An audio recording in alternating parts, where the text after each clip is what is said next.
Arestado sa Davao City ang isang ginang na nangidnap umano ng isang bagong silang na sanggol.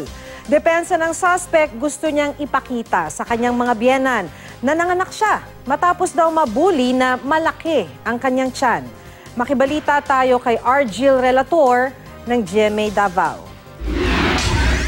Sa tulong ng kuha ng CCTV at sa tulong ng security guard ng Southern Philippines Medical Center, nakilala ang sospek sa pangingidnap ng isang bagong silang na sanggol noong Huwebes sa mismong ospital. Sa follow-up operation ng Buhangin Police, nahuli ang sospek na si Flalon Rezabal, 39 na taong gulang. Pagkukuha niya sa SPMC, niuli siya sa ilaha.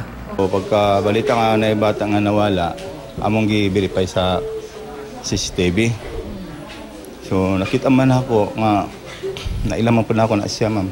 Ayon sa pulisya nang makausap nila ang sospek, sinabi nitong napilitan lang umano siyang gawin ang krimen dahil Ginabuli sa ilang sa in-laws niya, parinti sa iyang bana.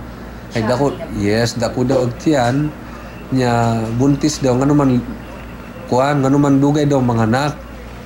Sige nagpangutana kanus manganak. So mao to na nag-stick sa iyang hunahuna na